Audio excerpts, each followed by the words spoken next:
स्वागत है आप सभी का, आप सभी के पसंद यूट्यूब चैनल राज एजुकेशन में। सभी मित्रों को शुभ प्रभात। 69,000 भर्ती और शिक्षा विभाग से जुड़ी प्रमुख अपडेटों पर चर्चा करेंगे इस वीडियो में। आज के मॉर्निंग सेशन में आज के प्रमुख अखबारों से कई महत्वपूर्ण अपडेट को कवर करेंगे। 69,000 भर्ती से जुड़ी सबसे इंपॉर्टेंट अपडेट है कि आज दो बड़ी मामलों की सुनवाइयाँ हैं। दो बड़े मामले एमआरसी मुद्दा और उत्तर कुंजी मुद्दा, जिसके बारे में मैंने डिटेलिंग आप लोगों को बता दिया है।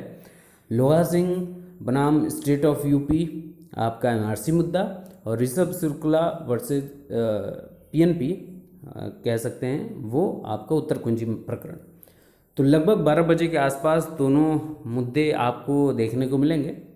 हालांकि इसके बारे में जैसी क्लियर अपडेट आती है कि कब सुनवाइयाँ होंगी, मैं आप लोगों को लगातार अपडेट देता रहूँगा। सबसे इम्पोर्टेंट बात यह है कि एमआरसी मुद्दा कोर्ट में भी ये प्रकरण चल रहा है और आपके एनसीबीसी आयोग में भी ये प्रकरण चल रहा है।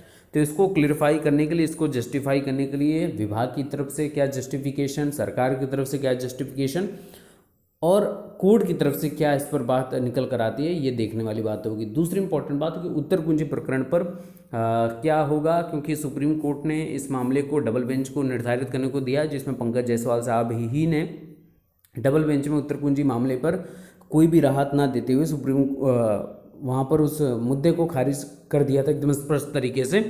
तो उसी प्रकरण पर सुप्रीम कोर्ट में जब ये लोग गए तो सुप्रीम कोर्ट से वापस इनको डबल बेंच ले आया गया और फिर यहाँ पर केस यहाँ पर मेंशन होता हुआ देखने को मिल सकता है। हालांकि सुप्रीम कोर्ट ने एकदम स्पष्ट कहा था कि 2 महीने के अंतर्गत सुनवाई कराकर इस पर एकदम स्पष्टीकरण दे दे या जो मुद्दा है इसको फाइनलाइज कर दिया जाए। तो अब देखने वाली बात होगी कि उत्तर कुंजी प्रकरण पर क्या निर्णय निकल कर आता है। आगे बढ़ते हैं। दूसरी इंपॉर्टेंट बात कि कोर्ट का जो फैसला है 2000 के बाद जो टीजीटी शिक्षकों को जो मैनेजमेंट कोटा के अंतर्गत निर्धारित किए गए हैं उनको बाहर करके खाली पदों पर जल्द से जल्द जितनी जल्दी हो सके भर्ती प्रक्रिया को पूर्ण करने की बात निकल कर आ रही है और ये मुद्दा काफ़ी ज़्यादा गर्म है और इसमें सबसे ज़्यादा लोग इसको जानने की कोशिश कर रहे हैं। इस पर बातचीत करेंगे।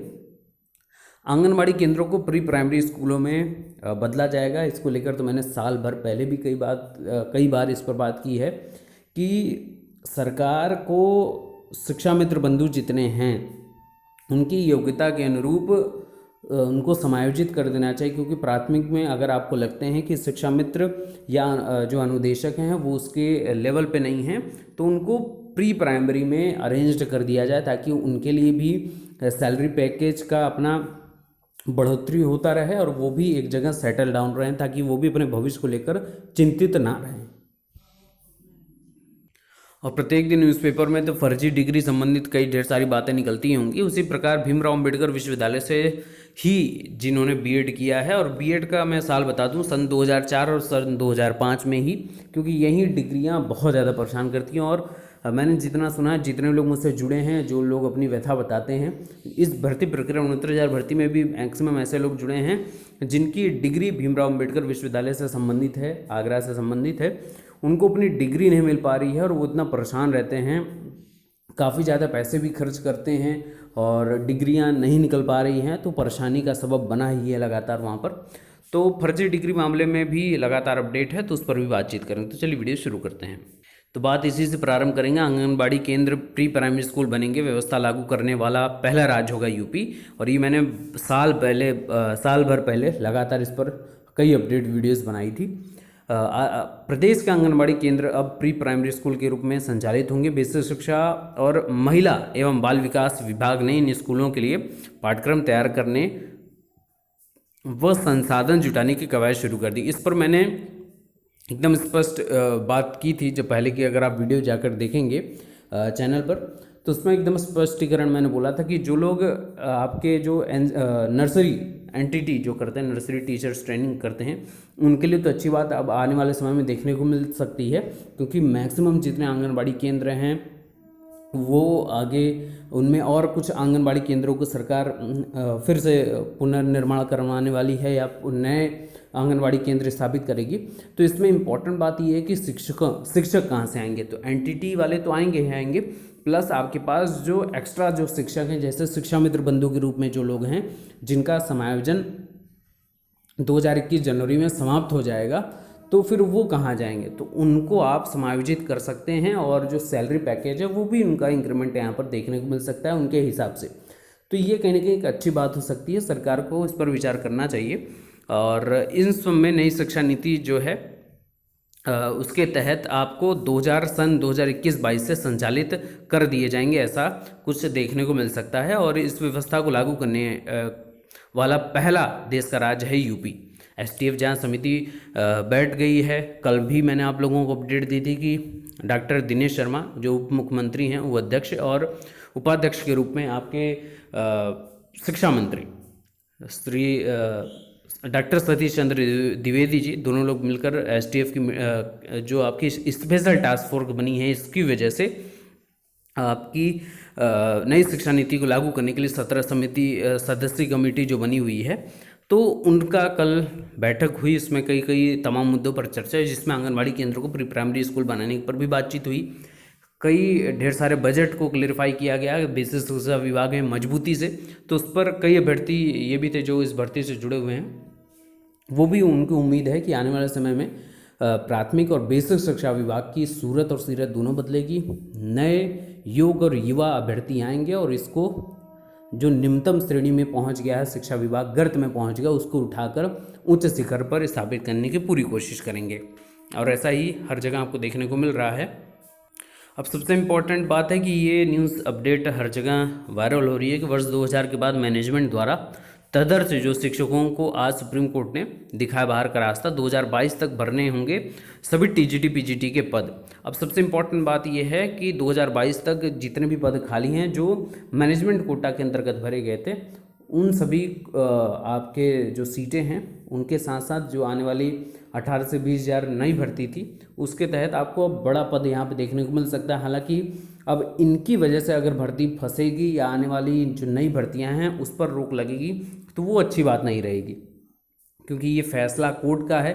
अब इस फैसले को प्लस 18 जो 20 हज़ार जो पद आने वाले हैं टीजीटी पीजीटी प्रधानाचार्य के पद, उसके साथ अगर ये जोड़ कर ले आएंगे तो कहीं ना कहीं भर्ती प्रक्रिया को फंसाने का काम करेंगे। हालांकि यहाँ पर अब आपके सुप्रीम कोर्ट ने बाहर का रास्ता दिखाया है, तो कहीं ना कहीं अब भर्ती प्रक्रिया में अगर ये सुचारूपन और गतिमान तरीके से इसको आगे बढ़ा सकते हैं तो कहीं ना कहीं एक अच्छी बात होगी। बात करते हैं थोड़ा सा 69,000 भर्ती के मामले में। तो देखिए, प्रत्येक दिन लोग आस लगाते हैं कि इस दिन कुछ उम्मीद आ जाए, आज कुछ नया न्यायिक प्राधिकरण से उम्मीद आ जाए, लेकिन ऐसा कुछ देखने को नहीं मिल रहा है।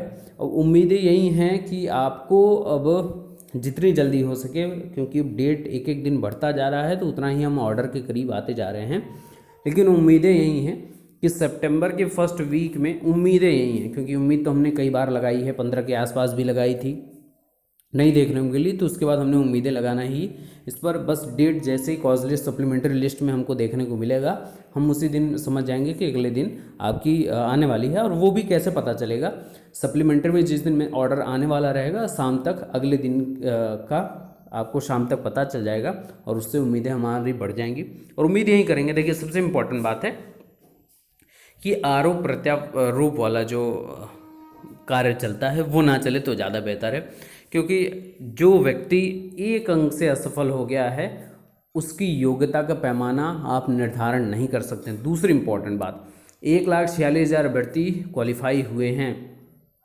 ठीक है ना, तो जरूर नहीं सबको तो मिल नहीं पाएगा। 69,000 पद हैं और 22,000 सीटें जुड़ेंगी नहीं जुड़ेंगी उसका कोई भविष्य नहीं जानता। तो इस 69,000 को ही मोटे मोटे तौर पर हम लेके चलते हैं। और इसमें जो वैलिड लोग होंगे, मैं फर्जी लोगों की बात नहीं कर रहा हूँ, फर्जी तो अभी भी निकल रहे हैं और बाद में भी निकलते रहेंगे। जो देखिए समायोजित हो चुके हैं, कई सालों से नौकरी कर रहे हैं, अगर वो फर्जी डिग्री या फर्जी तरीके से आए हैं तो बाहर हो ही रहे हैं ना, तो इसमें आपको परेशान होने की आवश्यकता तनिक भी नहीं है। लेकिन इन सब चीज़ों के बीच में आरोप प्रत्यारोप का अगर आप दौर चलाएंगे तो वो कहीं ना कहीं अच्छी बात नहीं है। मैंने कल भी आपसे निवेदन किया था, मैं लगातार निवेदन यही कर रहा हूँ कि आप सभी शिक्षक हैं और शिक्षा विभाग के अंतर्गत ही रहेंगे। गाली गलौज करने वाले लगातार कमेंट सेक्शन में गाली गलौज करते हैं तो उनका ट्रीटमेंट तो वहाँ पर चलता ही रहता है, लेकिन ये सही नहीं है। शिक्षक के मर्यादित स्तर पर रहते हुए हमको आगे बढ़ना है और उन्हीं संस्कारों को हमको प्रदर्शित करते हुए शिक्षा विभाग को आगे उठाना है, सर्वोच्च शिखर पर लेकर आना है। फर्जी डिग्री के आरोप में बर्खास्तगी पर लगी है रोक। इलाहाबाद हाई कोर्ट ने डॉक्टर भीमराव अंबेडकर विश्वविद्यालय आगरा की 2004-2005 की बीएड की फर्जी डिग्री के आरोप में बर्खास्तगी पर रोक लगा दी है। साथ ही याचिका लंबित रहने के दौरान याची को बहाल कर नियमित वेतन भुगतान करने का निर्देश जारी किया। यह आदेश न्यायमूर्ति पंकज भाटिया ने सहायक अध्यापक आशीष दुबे की याचिका अधिवक्ता सत्येंद्र चंद्र त्रिपाठी को सुनकर दिया है। याचिका का कहना है कि फर्जी डिग्री के आरोप में बर्खास्तगी के एकल पीठ के आदेश के खिलाफ विशेष अपील दाखिल हुई है। 2 न्यायाधीशों की खंडपीठ ने एकल पीठ के आदेश पर रोक लगा दी है, इसलिए उसकी बर्खास्तगी अपील तय होने तक रद्द की जाए। याची ने आगरा विश्वविद्यालय से 2004-2005 में बीएड डिग्री किया है और वो 20 सितंबर 2015 से नौकरी कर रहा है। एसआईटी जांच में हजारों बीएड डिग्रियों की फर्जी होने की रिपोर्ट पर कार्रवाई का आदेश दिया गया है। इसके बाद बीएसए के कारण बचाव नोटिस जारी किया और बर्खास्त कर दिया गया।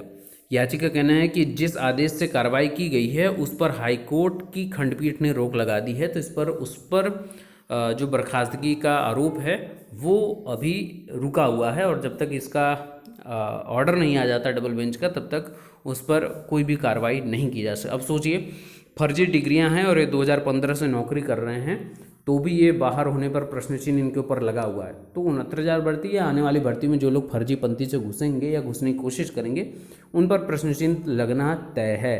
निश्चिंत रहिए, मेहनत करके आगे बढ़ते रहिए और एकदम बिना कोई टेंशन के टेंशन फ्री होकर अपने कार्य में आगे बढ़ते रहिए। Best of luck, thank you so much.